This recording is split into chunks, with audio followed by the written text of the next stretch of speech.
I don't want to go back to like the breakout room, start from scratch on it. If it seems like we've kind of discussed it to death. Is it like somebody, can anybody just like make a motion to put it to vote? Yeah. Okay. Yeah.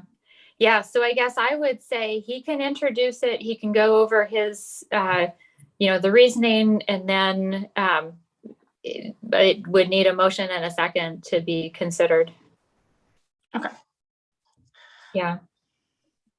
Awesome. Thank you for the lawyering. Yep. And were you guys making fun of me before I got here? Never. Okay. I don't think making fun of you was exactly what it was.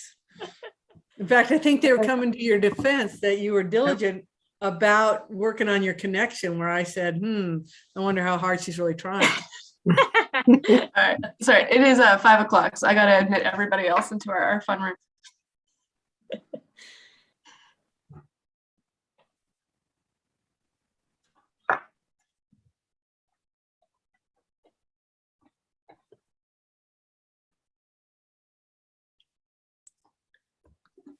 Good evening, everybody.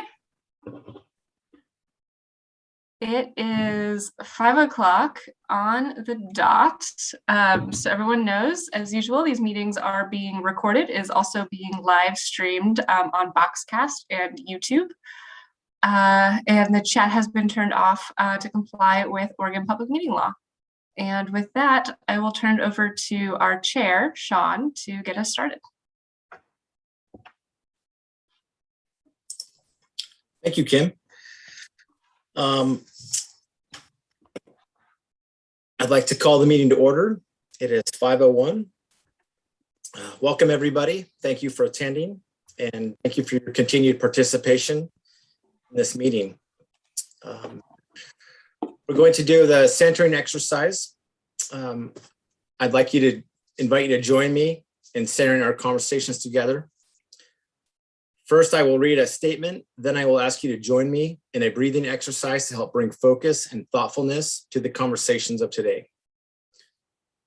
Today, we convene to listen and learn from each other through reflection discussion as we reevaluate and improve our public safety practices. We elevate the voices and experiences of the communities who have been and continue to be disproportionately impacted by equitable systems. We thank all those who have advocated and worked on dismantling injustices in Tigard and our broader community.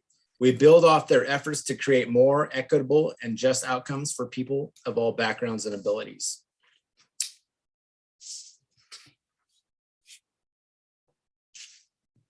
Now we'll do a breathing exercise together. You may turn off your camera for this portion.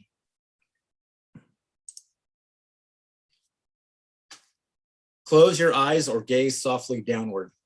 Feel the chair under your legs. Breathe in deeply through your nose and out your mouth. Feel your hands in your lap. Breathe in deeply through your nose and out your mouth. Feel your feet on the ground. Breathe in deeply through your nose and out your mouth. Slowly open your eyes and begin to breathe normally. Thank you all for participating and creating space with me.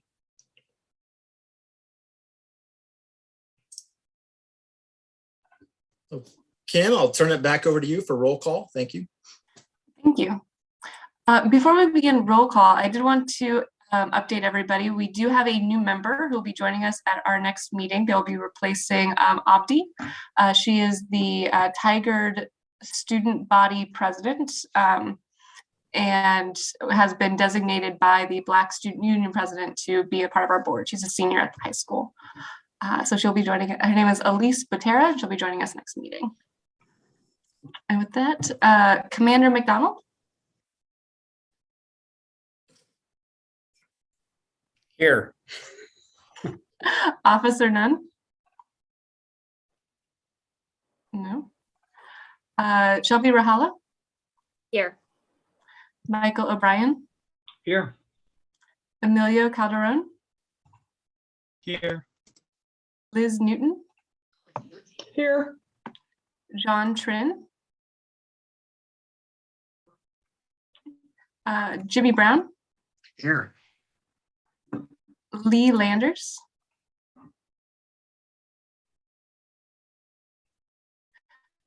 Hattie Lofgren, Here.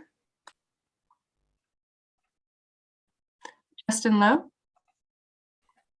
Here. Danny Rauda, Here. Valerie Sasaki, Here. Sean Stoldryer, Here. and Jeff Mott. Here. And Nick Drummer let us know he won't be joining us this evening. And that is roll, Sean. Thank you. Okay.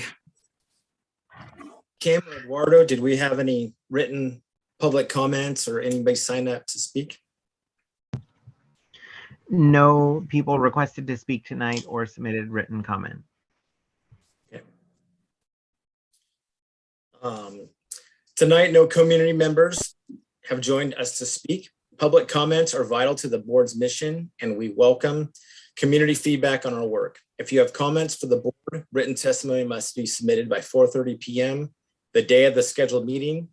If you'd like to speak at our meeting, please email our staff at eduardo.r@tigard-or.gov.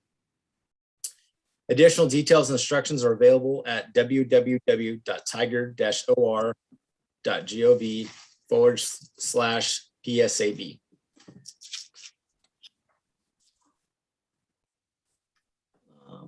Okay, with that, Chief, I'll turn it over to you for the Chief's update. Thank you, Sean, and a happy almost Thanksgiving week for all of you. I hope it is as much as you want it to be. Tonight, I just have two real brief updates. Hopefully you received the emergency communication strategy that our Public Information Officer, Kelsey Anderson, submitted to me, and I wanted to share that with you. I don't expect input tonight, but just wanted to make sure you guys received it. I won't take any action on it until I get some feedback from all of you, if that seems to be in alignment. I know one thing, the city is moving away from Code Red and going to Everbridge. And we don't have all the information yet on what the difference is between those two different platforms. But again, Kelsey did a great job capturing that, took a lot of what the most current training suggests and provided a pretty comprehensive plan that I intend to approve if there are no inputs from all of you. So I'll hold off until I can get some feedback on that. The other is, thank you, Jimmy, for today. We asked him to step in and do our professional standards sergeant interviews. We had 2 sergeants submit to that. It is still currently a pilot program. And what I'm hoping to do is come to the board, talk about the position. I think it's in alignment with accountability, transparency, a lot of our complaints, analysis, annual reports, all of that are going to go through that sergeant. And it's a great opportunity for career development for a sergeant to get through that. And it is my hope, I'm going to ask for an addition in the budget upcoming. And I would like to perhaps have the board consider if you would support such a position. So look for that in the near future. But again, Jimmy, thank you for spending some time today with us. Really appreciate it. And that is my 2 updates for today. Thank you, Chief. And I think Valerie had a question. So we received maybe there's something else that I'm missing, but I received something entitled regarding board recommendations regarding immediate emergency communication strategies. I don't have what those strategies are. I just have a letter from the Public Information Officer, saying we're working on it. So is there something that I'm missing that other people may have received? Yeah, she actually has a whole plan outlined. Okay. So Eduardo, would you mind forwarding that if maybe I missed something here? Yes, I will follow up with the commander on that packet. Great, thank you so much.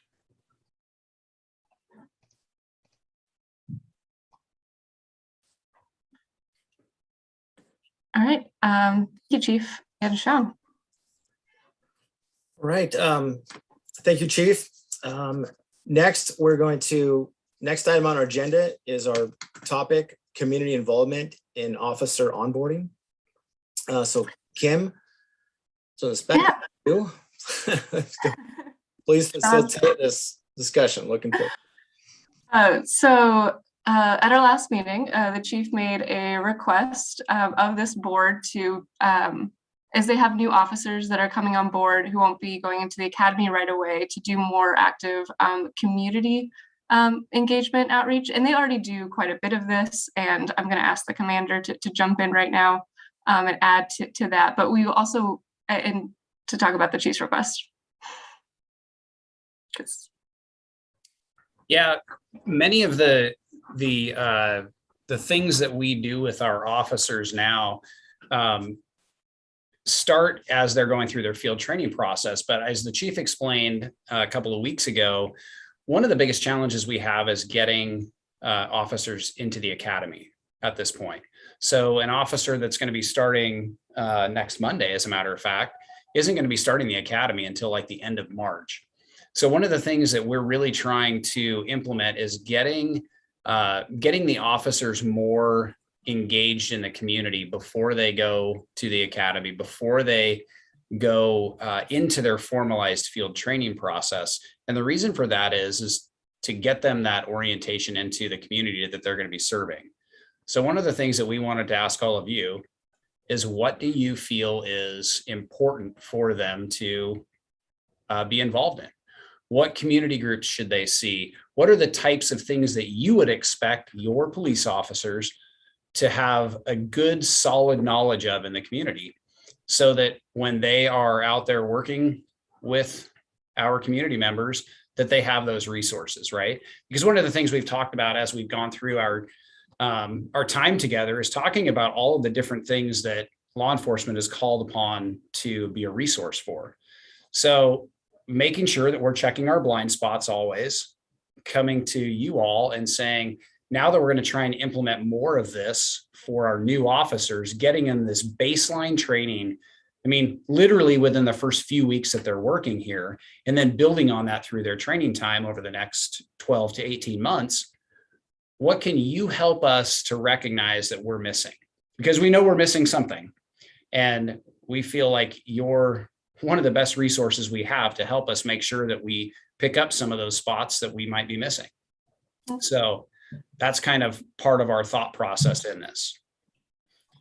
Thank you, Commander. And to that, we have come up with 4 discussion questions that we like do small group discussion on. And so we'll break out into breakout rooms and we'll answer these kind of 4 questions in those rooms. So what are your top 5 expectations for your Tigard police officers?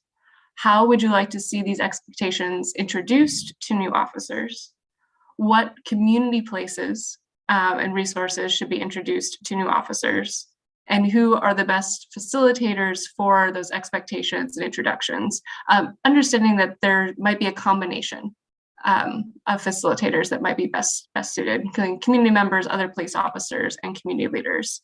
So if you wouldn't mind a few folks taking a quick screenshot. And yes, Liz, please.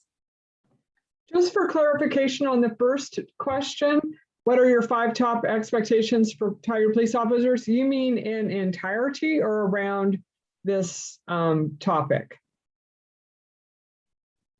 You know what I mean? Do you mean all in everything they do, or do you mean around community involvement? Well, probably a combination of the two. Okay. But really, you know, one of the things we have a pretty good idea of what we think the community expectations are for police officers before they get hired, right? But what are your 5? I mean, maybe we're missing something that you've now thought of in terms of the hiring process for an expectation that maybe we didn't touch when we talked about our hiring process. But this is more along the lines of, what are the top 5 expectations you have once your police officers are already hired, right? These are people we've already sent through the entire hiring and vetting process, and now they're actually They're actually sworn in as police officers, and now we're trying to orient them as best we can to the community. So what are those top 5 expectations? Maybe it's knowing certain locations or certain community groups and being familiar with them as one of the top 5 expectations or something like that. So you're talking about from the community's perspective. yes. Okay, got it. Yep. Thank you. Thanks. That's helpful. Any other questions about the discussion component?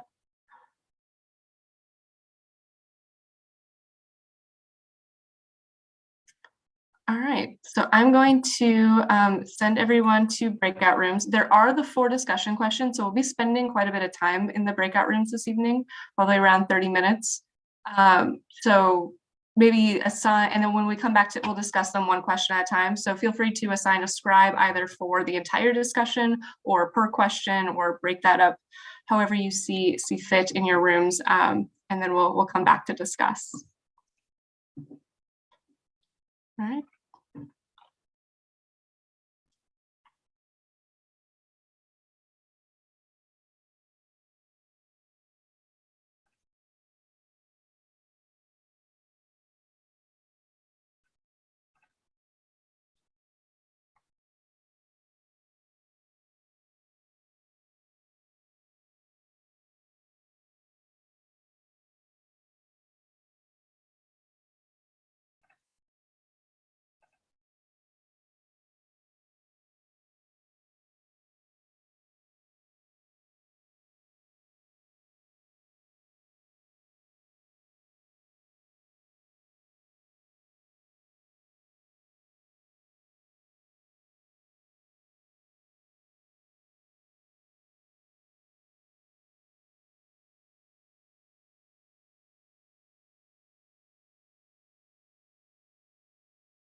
Shelby, for a second, it takes your phone to catch up to you. You're sideways. It's pretty funny. I know. I don't know why it does that every single time I go sideways. And I go sideways when I enter the room too.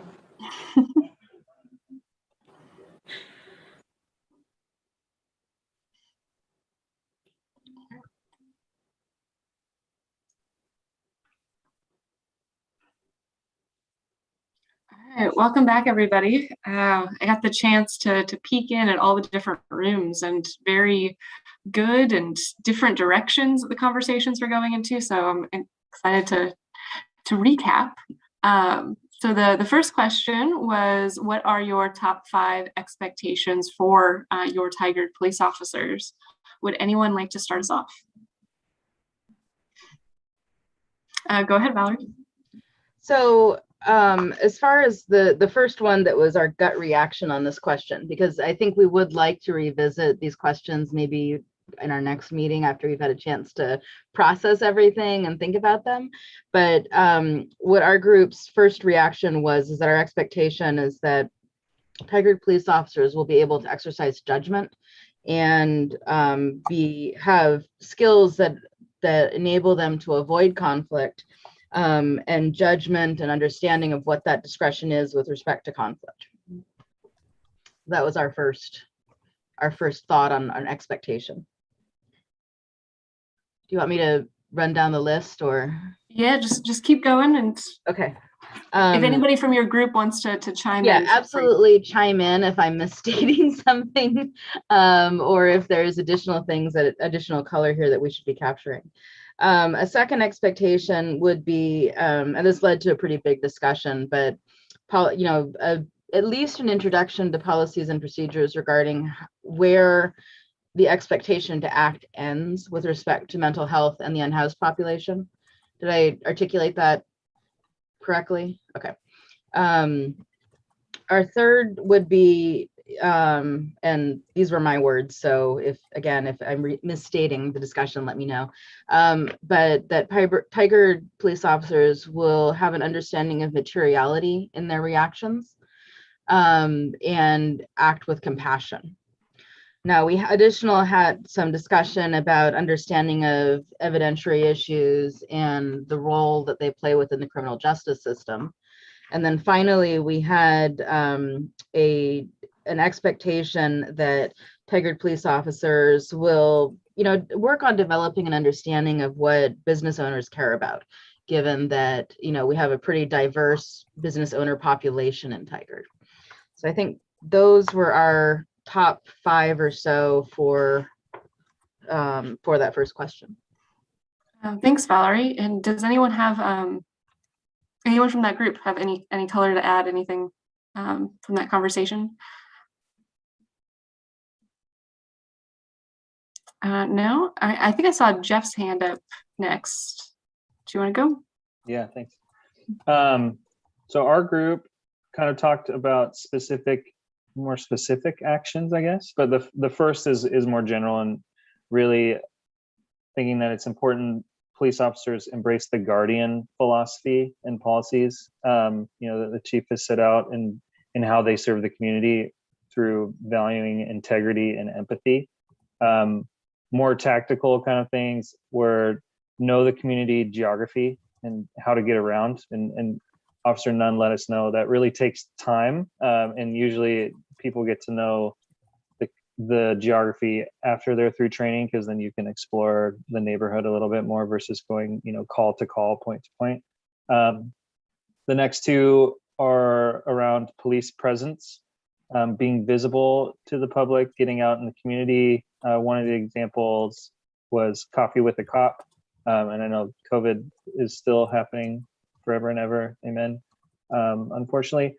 Let's see, educating the public, things like the traffic stop on Bull Mountain, and I think by one of the elementary schools right before school started, where police would stop to make sure cars were stopping for people at intersections, not just crosswalks.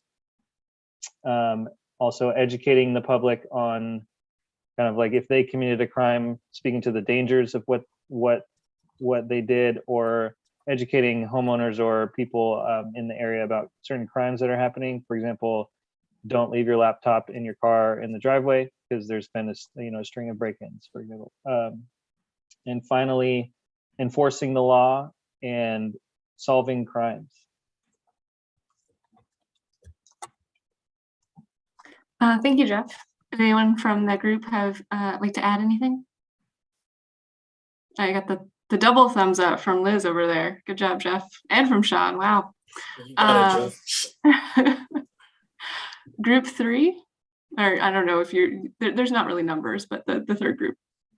I think that's us. Okay. And since I was taking all the information in, I kind of was the de facto scribe. A lot of robust conversations on visibility in the community, what that might look like, just kind of, getting out on warmer days, getting out and going into various parks, dog parks, downtown core, just various parts of the community. Opportunity maybe also to do more connection in kind of through videos and connect with TV media, cable TV, just to introduce officers. Really robust on just how our officers present themselves, what they currently are doing, and how we want to continue hiring those type of officers.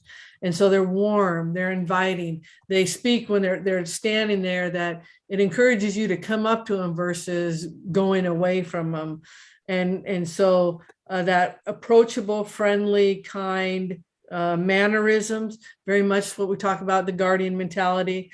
Encourage them to go to the national night outs, to high school events, Broadway Rose. So really during those non-enforcement times is be creative on how they might interact with the community and get our larger community to know a little bit more about them. And anyone else from that group have anything to add? Oh, if I could just sum up just at the really high level, what I think I'm hearing from this group is you expect your officers not just to be in your community, but to be of your community, be involved and in the streets and talking to people. I think I heard that from every group, in addition to being good officers, doing the job, having integrity, but really being part of Tigard. Is that a fair summation? Chief Commander, did you have anything you'd like to add after hearing the responses? No, really, I mean, it speaks to who we're hiring, so I like that. So that's all encouraging, and it just kind of gets our thoughts going on how we can encourage in between calls, really promote the interaction. One of the other suggestions is really finding what an officer's passion might be, and really encouraging them to have some time to do that. If you were really into DV advocacy, then maybe make sure you have a little bit of time. Maybe you're just into youth, but you're not an SRO. Could you go to a game? So how can I maybe encourage opportunities to really start with what's an interest of yours and then get you connected that way? And one of the things I think that both Emilio and Patty brought forward, which I think I guess I might say it's under the heading of approachability, but Patty said something that really struck with me, and that is, transformation of our police force to one of being seen as positive and compassionate, and Emilio brought it out as part of being visibly part of the community, not just being seen as the public safety workers or the law enforcement piece of it, but that there is a value that they hold as a value, being part of the community.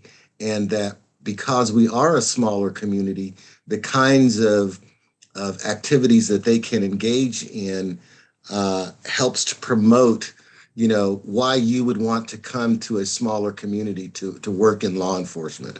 And part of that is as you're driving down the street, as Emilio said, and I certainly seconded, if you see an officer, you roll down your window and you're looking to see if that's somebody that because you have an opportunity to to almost have some one-on-one interactions in a smaller environment than say you might in a larger metropolitan police force.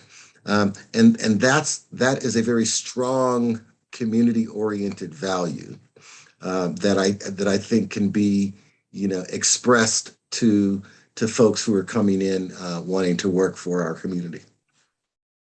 Thank you, Jimmy. And Valerie, please. I mean, I would almost say, could we turn that around a little bit? And how do we help new officers feel welcome to participate in the community? Because I think that, it's a two-way street, and we want our officers to be invested in the community, and we want them to feel supported, and we want them to exercise compassion and judgment.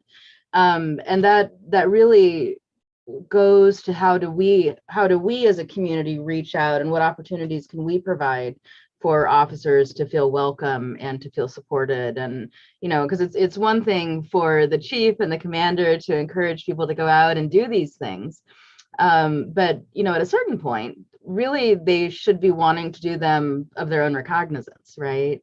And so how do we create an environment that supports that? How do we build a bridge between new officers? One of the things that I sort of struck me when we were talking is that we expect our officers to act with compassion, right? And that's a core value of the department, and it's a core value of our community. And so how do we build those bridges within the community so that the officers that will be their automatic response, right? As opposed to something that's adversarial. Thank you, Valerie. I think that's a good segue into the second question, which was, how are these expectations introduced to officers? And who would like to start us off?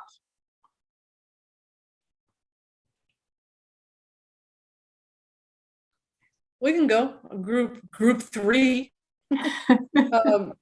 Again, the suggestions were a meet and greet type format. Feed them, they will come.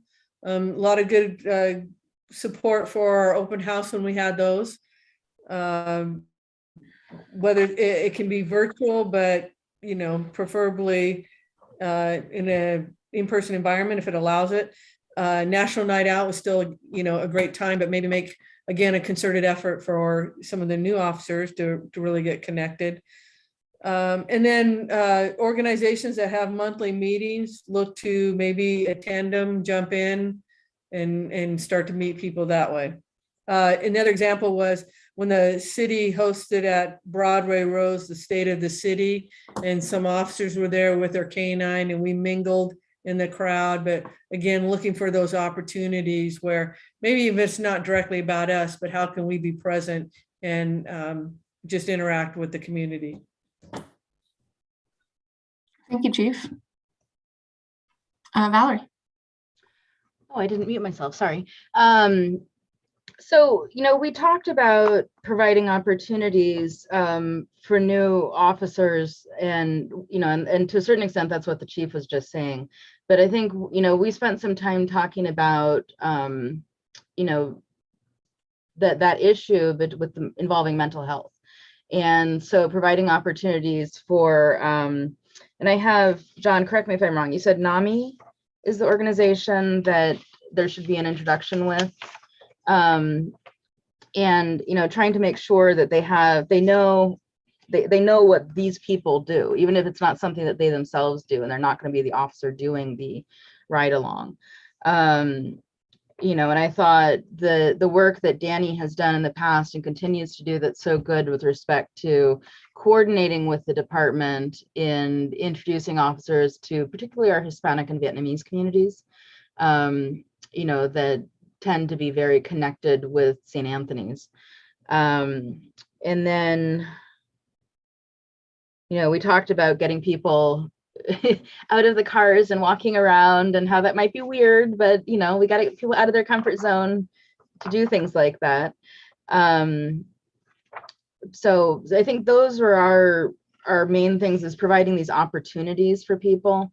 One of the things we did talk about was, whether it made sense to have, maybe panels, 2 or 3 people from this organization, you know, just sit down for lunch or coffee and have a conversation with the police officers too. You know, and just talk about what it's like to live in Tigard, from a diversity perspective, from a expectations perspective, from a, you know, here's the things that we do, basically. So is that a fair characterization of what we talked about? Okay. I will mute now. Thank you. And Jeff. In addition to who the chief and Valerie, their groups just outlined, we talked about elected officials, you know, whether it's mayor or you know, city officials, mayor, city manager, city council, the Tigard student body president, perhaps. The 2 themes that kind of came across whoever is going to be, you know, interacting with the officers are that the values and the vision of the department, those should be communicated in a consistent manner. So you don't have one organization that's, you know, talking about come down hard, crack down on the community, and another organization is like take care of us, be our guardian. So making sure you're consistent. And then also a really good point from Liz was around having the right messenger for the message. So depending on what you're trying to communicate, align the group to what you're trying to communicate. Thank you, Jeff. Chief, Commander, did you have anything that you, any questions, anything you like to add? No? All right. We move into question number 3 around which community places should be introduced to new officers. What are the priority places in the community? Who would like to lead us off?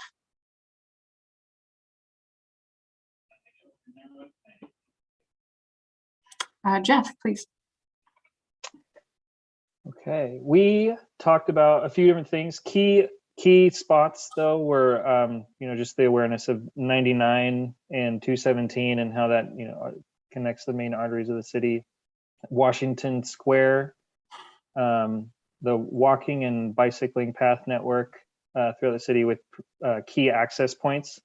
But really the overarching theme was utilizing stats and analysis to guide those key areas based on what types of activity occurs there.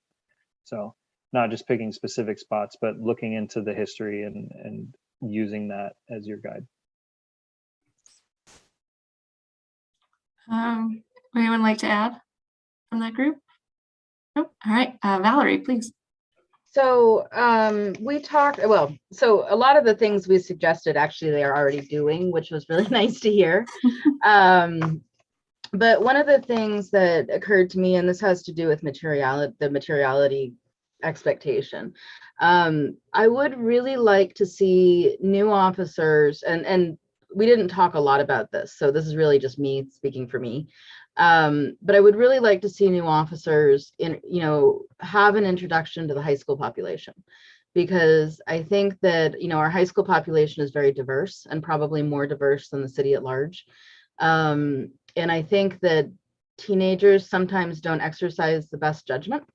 And so, the having those lines of communication and the judgment expectation, right, I think is important, but I think it's important that they have exposure to the students. And I think, Nick can play a really important role in that, given that, he's our school resource officer right now, and trying to formulate what that might look like. But I think having those lines of communication, I think, are extremely important. So I think the high school would be a place that I would want them to spend some time in. Great, thank you, Valerie. And I think, Chief, are you our third spokesperson? I am, and the list was very long and comprehensive. We really got into truly locations. One theme was Patty's had the opportunity to do Leadership Tigard, and she suggested looking at the curriculum, seeing opportunities to capitalize on some of the things that we send new employees and new community leaders through that track. And again, all the nonprofits, again, most of them we do, but started in Tigard, but there's still some opportunities in the metro area because some of our diverse community members have to go into more of the downtown metro, like the NAACP for Metro, the Coalition of Black Men. Obviously, some other examples was how the PSAB did at a farmer's market. Maybe you have a booth for officers and there's a way to intentionally connect as opposed to them walking around. Possibly reaching out in a social media platform using Nextdoor. And then of course, again, great suggestion, just really getting to know our elders and, whether it's in a retirement community, some of our 55 and older community, supportive housing. So it was a really robust list that I could keep going on and on, but I wrote them all down. So just obviously different ways to be able to see all aspects of our community. I think you were in the right group, Chief, able to jot all those down in first person.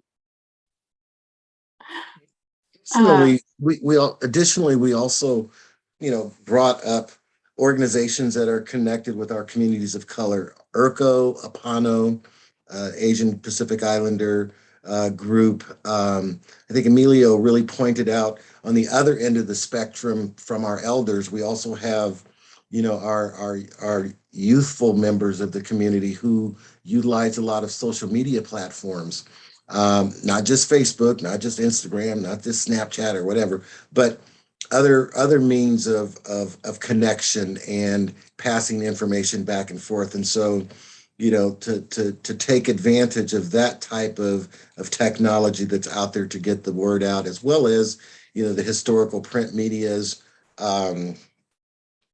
cable TV, public access channels and things like that. I think that's it. And she was writing. She was getting it all down too. I visited your group briefly. Her hand was scribbling furiously the entire time. Okay, so moving into our fourth question, who are the best facilitators? And I think we've kind of talked about this a little bit through the way, but looking for any other answers that you had about the best facilitators for the expectations and introductions of community and community places. Jeff, please. Yeah, one other idea from Sean that we all really liked was establishing consistency with kind of this introduction of the vision and the values of the department, led by what the community is looking for. And so he had the idea of making a video that includes community members talking about what's important. So I wanted to share that with everyone. Thanks, Jeff. And I believe it is either Valerie or the Chief. Well, we didn't really specifically get to that question. We spent a lot of time on the others, but I was able to, obviously, when we started talking about groups and the different ways we can introduce, I'm just going to let any of my teammates say something specifically because we didn't get to it.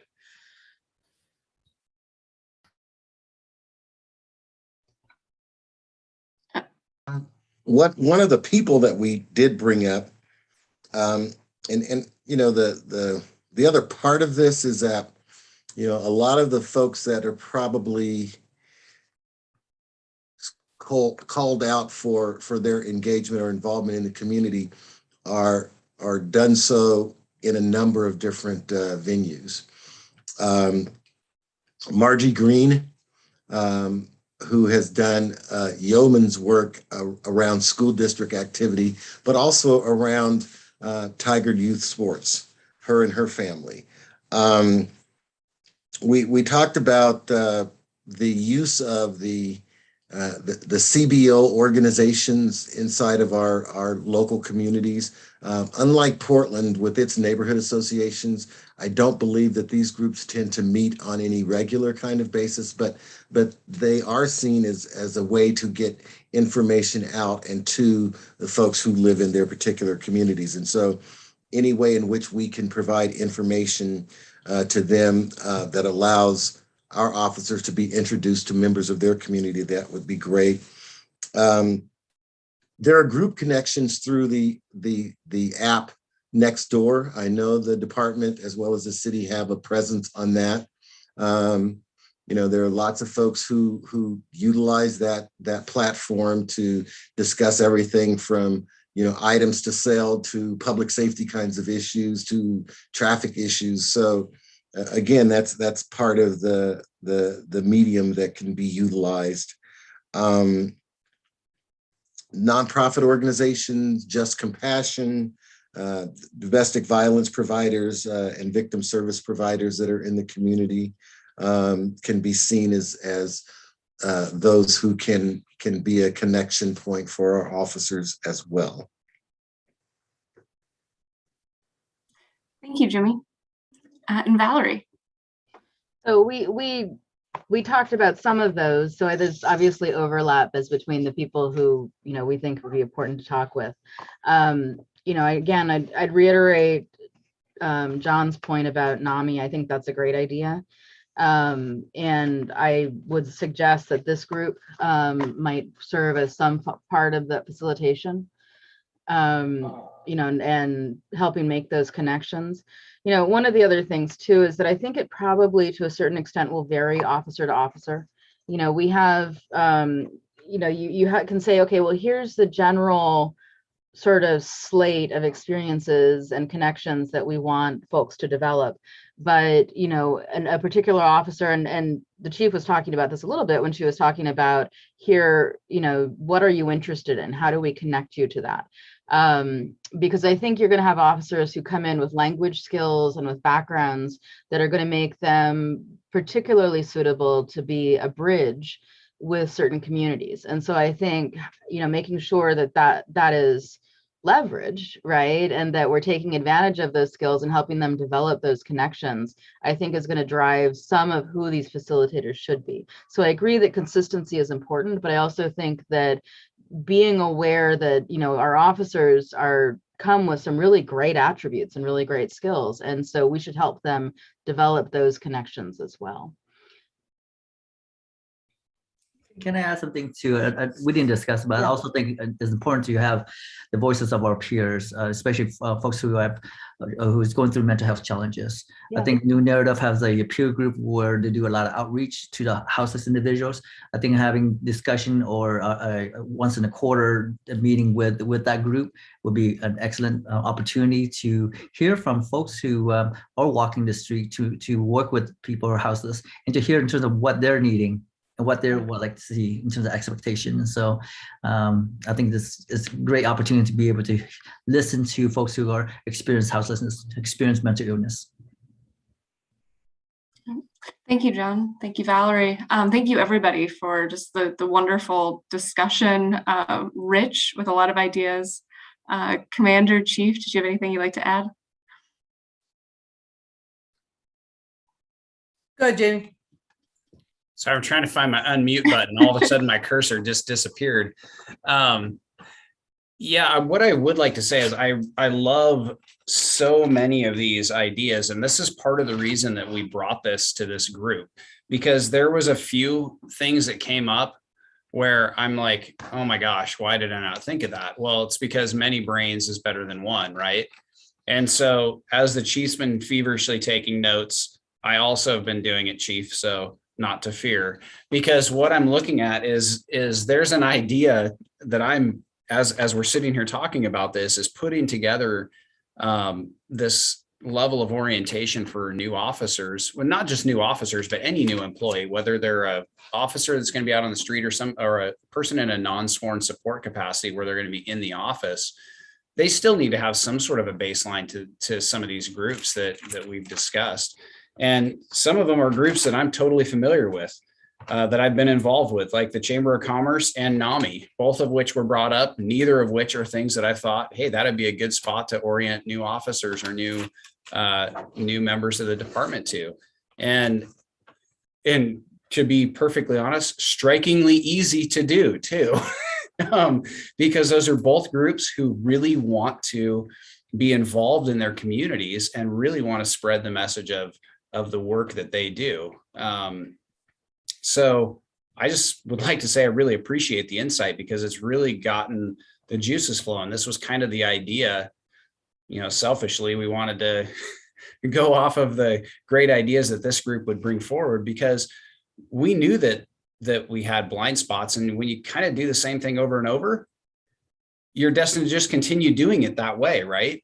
Well, this gives us a reason to change and a reason to adjust that stuff and get better at this. So just thank you, I guess, that is what I'm trying. Is a long way of saying thank you for this info, because it's really, I get excited about stuff when I hear this, and now I just hope we're going to have enough time with our new people to get this stuff in with all the other stuff they're going to have to do too.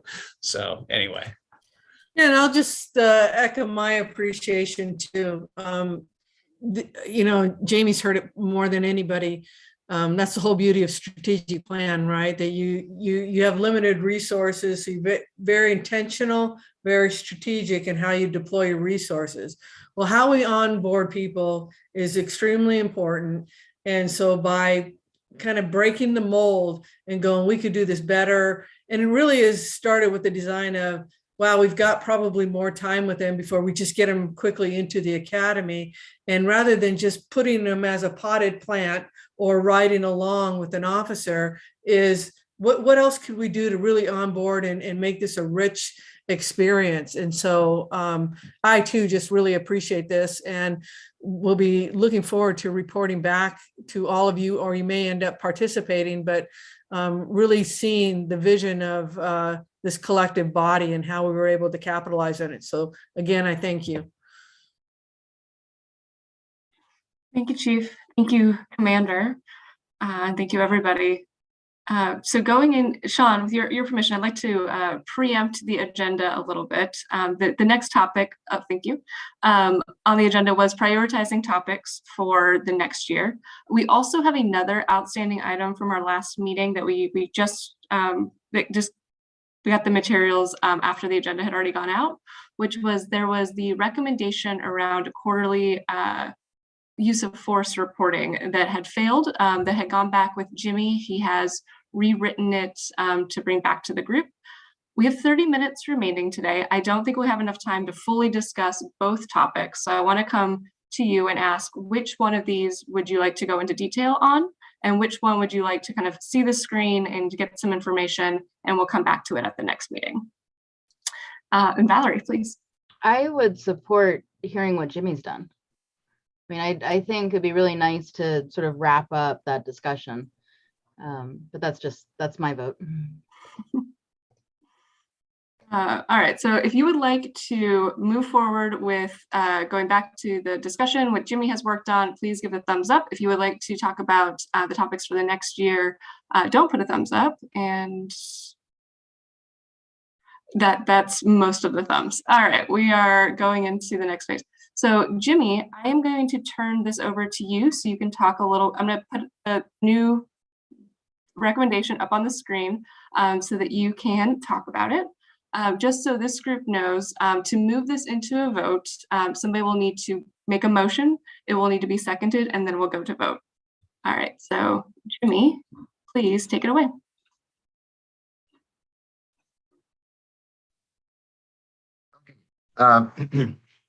First and foremost, I want to thank Valerie for her work on the original motion. It really helped center me in terms of trying to reformat it and put it in the format that would allow us to approve the initial motion. So the thing that I really wanted to kind of focus on was that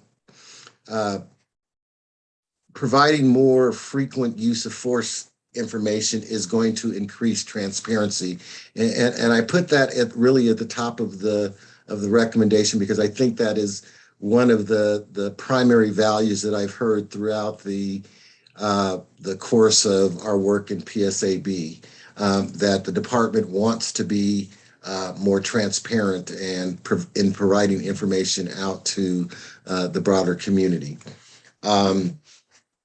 The concept of monitoring use of force incidents, although they may be small in number, they do have the opportunity to literally explode in our faces, depending on what type of use of force incident comes to the department.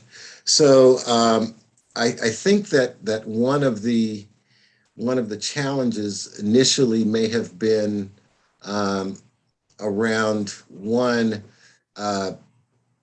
needing to recognize that any information gathering piece is going to produce both time and resources, monetary resources throughout the department. So I wanted to make sure that there would be some type of activity that said, tell us what kind of cost benefit analysis exists or needs to exist in order for us to say, can we provide data quarterly as compared to on an annual basis?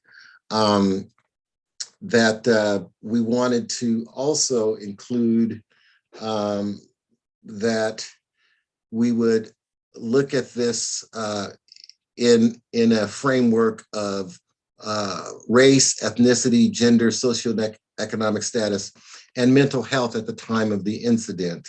And again, this is providing data to us. It doesn't necessarily, it may not necessarily provide us with a ream of data because maybe the numbers, the incident numbers may be small, but just because they're small does not mean that they cannot be examined to see if there are any types of patterns that we may want to look further in. And then to have that, we want the department to review the feasibility of providing this updated use of force data on a quarterly basis as compared to the current annual release. And again, I think as I was rewriting this, there's a dichotomy between the quarterly basis as opposed to the annual basis. But again, the underlying value is one of transparency. And if we can bring this data out to the public at large on a quarterly basis, then that's going to enhance the transparent view that the department and the city want us to have. So I wanted to maintain what I thought was the gist of what Valerie had put together in her initial writing of the recommendation. And I hope that that's what the rewrite has done.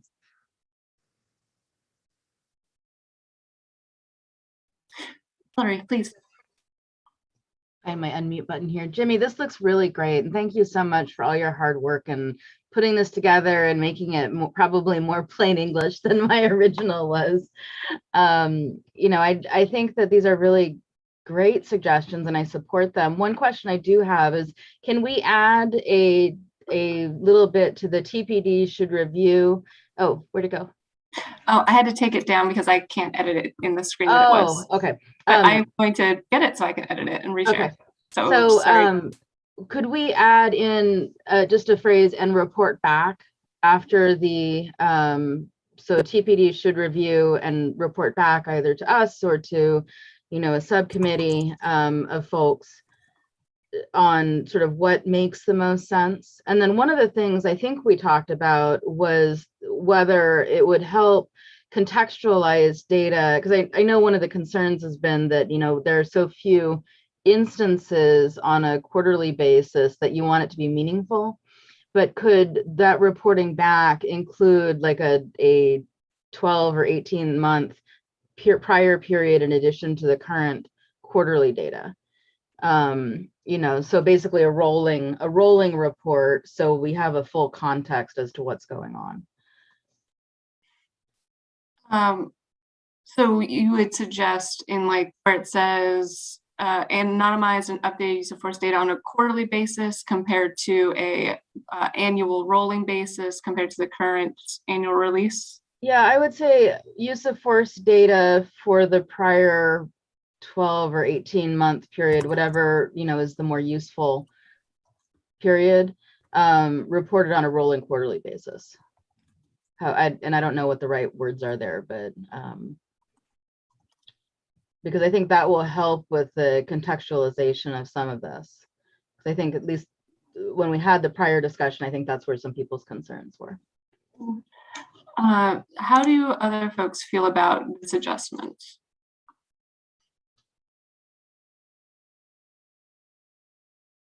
Go ahead, Patty, sorry. Oh, that's okay. Yeah, I think what we were worried about is if it's just a quarterly report, we would lose our statistical significance. And so in releasing it quarterly, but including 12 months, so the prior 12 months, then we could see this, we could maintain that statistical significance as opposed to just the quarterly report with just that quarter's data. And John, and also you folks, I know we are getting a little lax, but if you could just raise hands, I think it'll make the conversation a little easier. And John, please. I guess for me, it would be the concern with PSAB, report back to PSB, because I'm not sure how long we are together. And so is that the right group of folks? Valerie. Well, you could say PSAB or its successor at interest. Or some, whatever the plain language version of that would look like. Yeah, whether that's or other appropriate body. Right. And Commander. Yeah, I don't want to say 12 or 18 month. I mean, if we're going to do anything that's rolling, 12 month would be really the most reasonable. That I know we can do it. The challenge is making sure that we make sure that it's done correctly, and the more we do that's outside of what we would normally report, which is an annual, we do it on the full annual, the more, I guess, room there is for an error or misinterpretation of the data. So 12 months would be the most.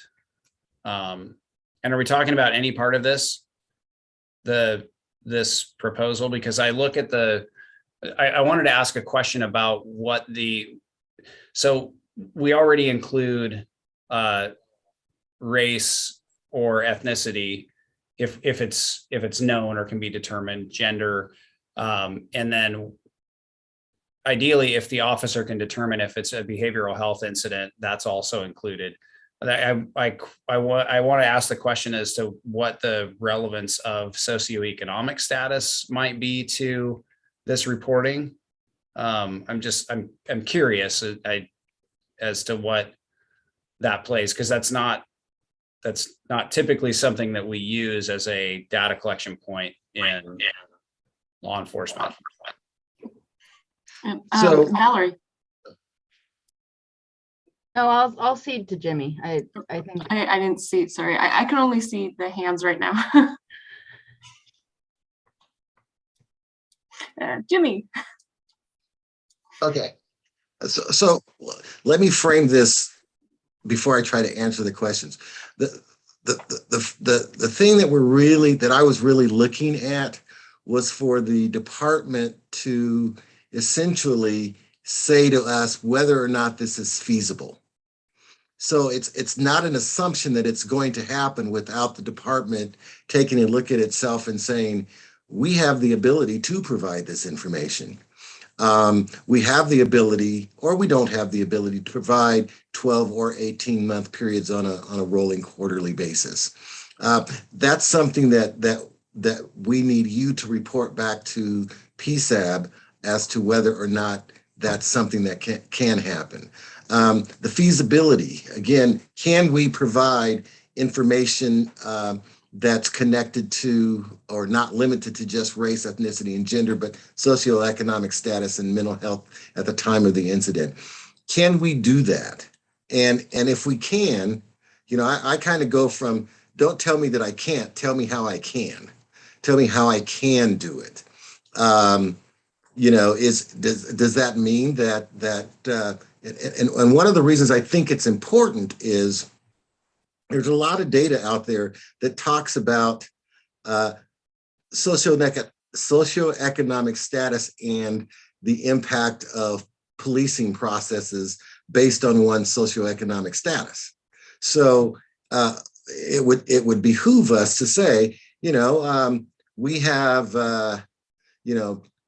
X% of our use of force issues are connected to people with incomes less than $10,000.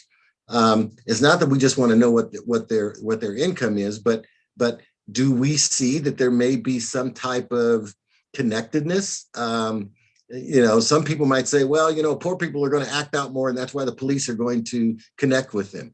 We don't know that. That's not necessarily the truth. It may very well be policing practices. It may be patrol practices. You may have more police officers in lower socioeconomic communities than you do in higher income communities. I think we've heard that not only nationally, but locally in the metropolitan area.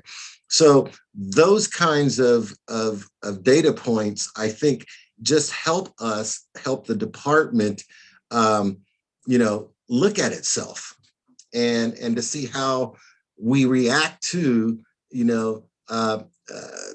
those data points. The same thing with around mental health or behavioral health at the time of an incident. So two things, again, in summation. One is, the feasibility says to me, look at it, tell us if it's something that is feasible, isn't feasible, come back and provide us with that information.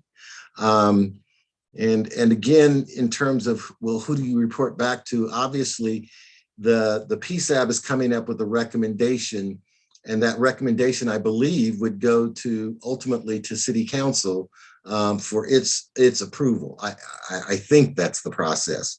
So we either, we could say other appropriate body, or we could say report back to the PSAB and City Council, however that might work. Thank you for that clarification, Jimmy. And Valerie. So, I think that our recommendations, and we had a whole discussion about this, if I remember correctly, our recommendations go to the chief. And then if the chief says that it's not feasible, then I think they go to City Council. But I think the reporting back should be to this organization, because we're having the discussion about it. These categories are super interesting to me, because I read that socioeconomic status one, and I thought, Jimmy, that what you were trying to get to there was what incidents involve the unhoused population, as opposed to, are we in a wealthier part of the town, or are we in a less wealthy part of the town? And, I would wonder if there are other categories that the department thinks it might be useful to incorporate into this. So I don't want us to be proscriptive when it comes to saying, okay, here are the only things that we care about, because we certainly do care about race, ethnicity, and gender. We care about mental health incidents. I think a lot of this is already being captured, as the commander said. But something like socioeconomic status, it's kind of fascinating from an analytical perspective. I just don't know if it's knowable. So I think that gets to your question of feasibility, right? Is this something that we can even connect the data to, a area where it occurs? I think of Tigard as being fairly integrated from a socioeconomic perspective, where you don't have like a specific felony flats region like you might in some other communities. Where there's high poverty, high criminal response, differential criminal response, and gets sort of a reputation. But that might just, again, be me being naive about these things. So, But I would be curious if there are other categories that make sense to address in that third bullet point. Thank you, Valerie. Sean, please.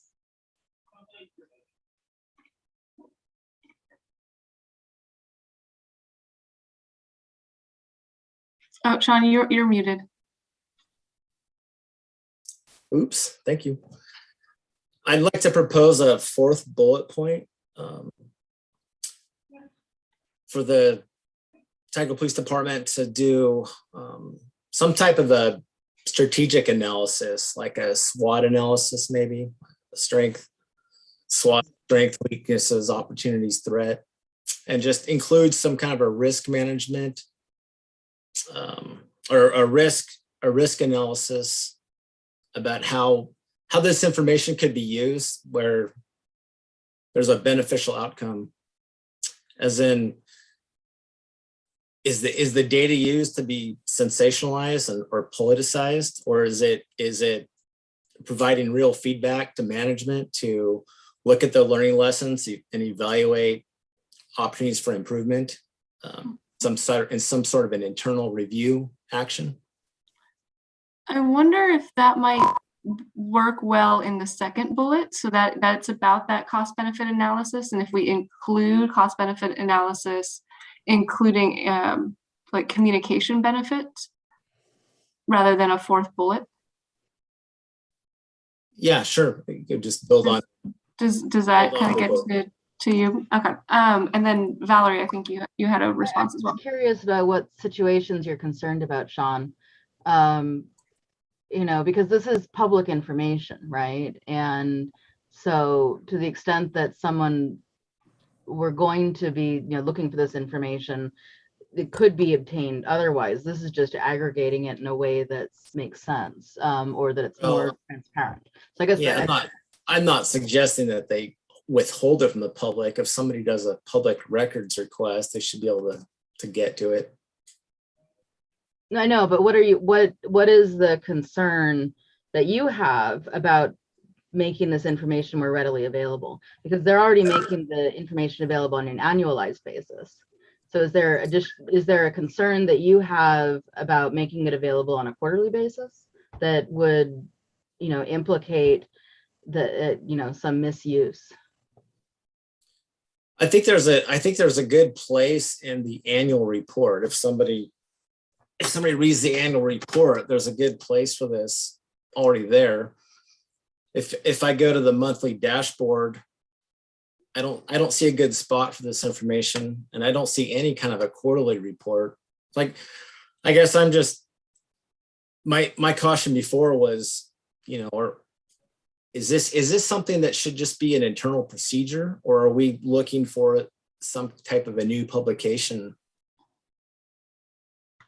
or a new module to the dashboard, the monthly dashboard, maybe, or maybe we add a quarterly dashboard? That's all. That's just my question. Yeah, I think that's what we're talking about here, though, is providing the information that's already presented on an annual basis on a quarterly basis. So it would, from my perspective, it would be a new report.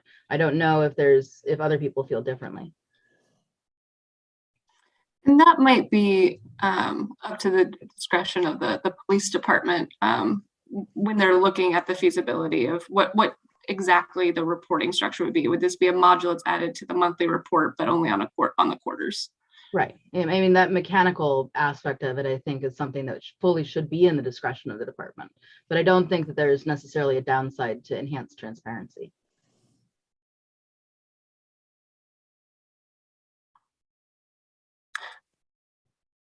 I am going to cite the time. It is 6:50. We can continue this conversation at the next meeting, or we can call the vote now. I'm going to leave that up to the discretion of you guys.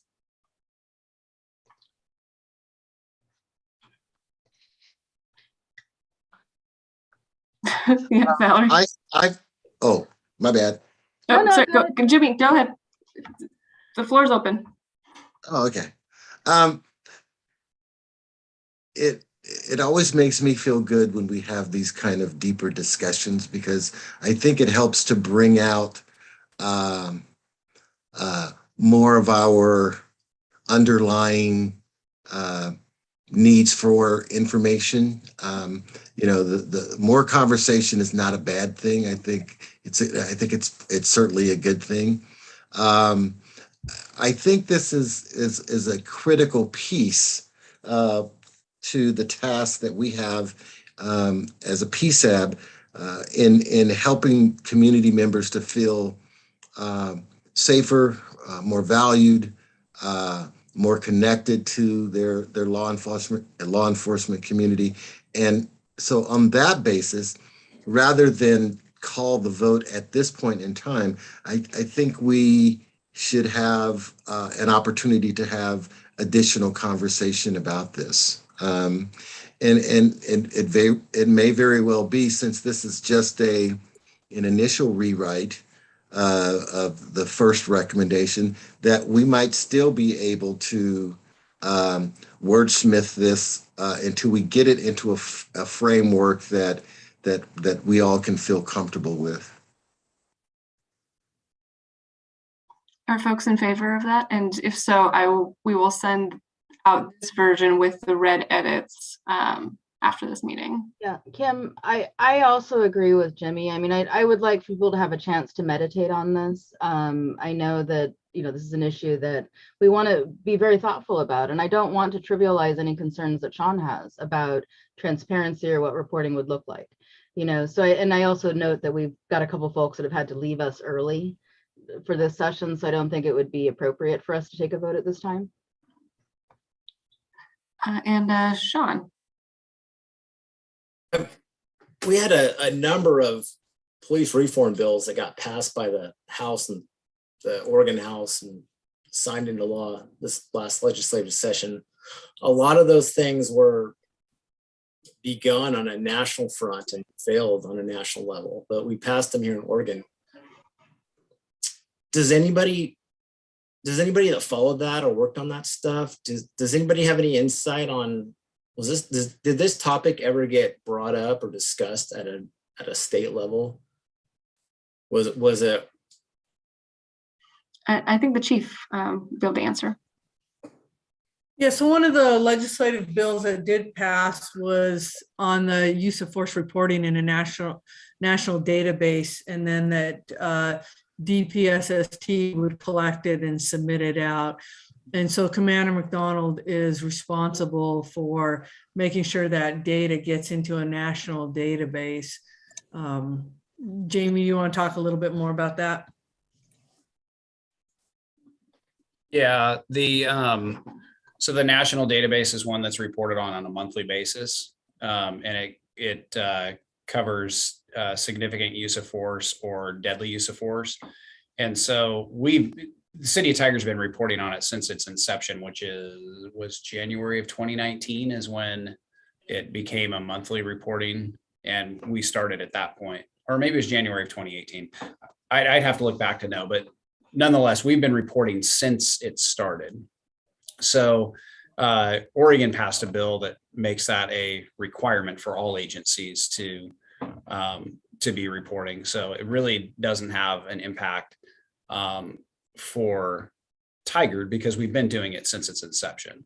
So the data that's included is not near as granular as what we keep track of as an organization. So we already meet a much higher bar, or I'd like to think that we meet a much higher bar than what is required by law, at least in that particular one. So, and you're right, Sean, there's a whole lot of different bills that were passed in Oregon that have taken effect, and some more of which take effect January 1st. So, and it does require us to pay attention to some of the changes that have already occurred and that are occurring here in the next month or so.